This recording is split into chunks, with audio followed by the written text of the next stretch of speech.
This is an incredibly important word. When the poet Christian Book taught me about literature, he said, your ears should perk up whenever you hear this at the end of a work, because this is unique. We have words like here and now, but those anchor us in space and time. This is the only word in English that creates pure self-reference. It pulls the speaker and receiver into the same frame of reference.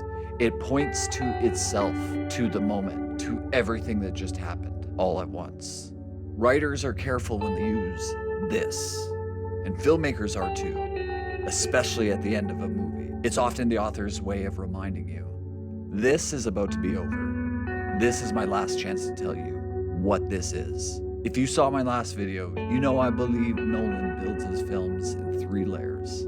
A core idea, buried in a metaphor, wrapped in a conflict.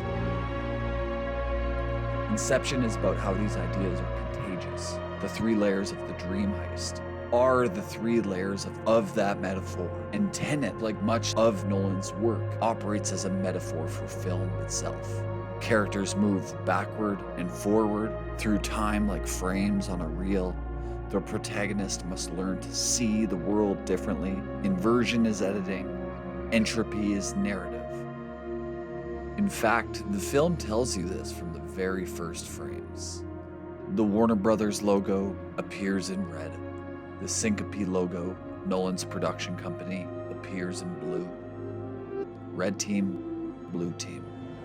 Warner Brothers moving forward through the project, providing funding, resources, the entire scaffolding of we are making a movie, and Nolan's team working backward, starting at the end of the movie, the final image, inverting all the way back to page 1 of the script. The logos aren't just branding, they're the first move in the temporal pincer. And at the end, when Neil and the protagonist say goodbye, something shifts. Listen to how many times they say this. Leaving another pass in the fabric of this mission. I think this is the end of a beautiful friendship. This whole operation's a temporal pincer. This is the writer speaking to the audience. Neil isn't just talking to the protagonist.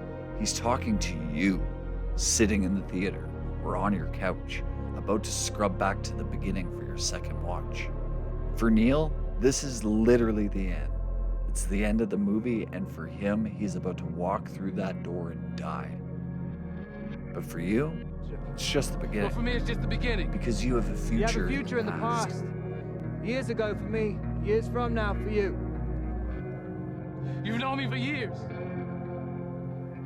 You'll spend the next months, maybe years, rewatching this movie, reading Reddit threads, piecing together timelines, getting up to some stuff.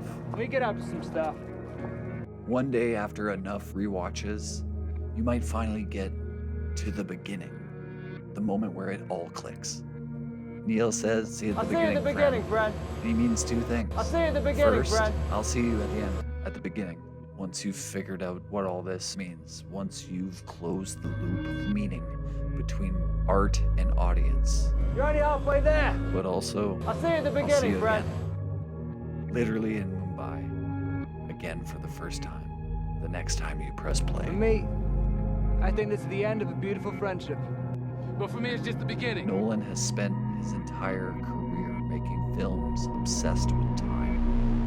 And he's watched his audience respond, wondering, what would a Nolan time travel movie look like? This whole operation's a temporal pincer. Boom! Yours! So he made it for us. You're only halfway The there. movie isn't complete until it's watched. Meaning doesn't exist in the film alone. It exists in the space between the filmmaker's vision and the audience's understanding. The pincer movement isn't finished until we close it from the other end. See you at the beginning, friend.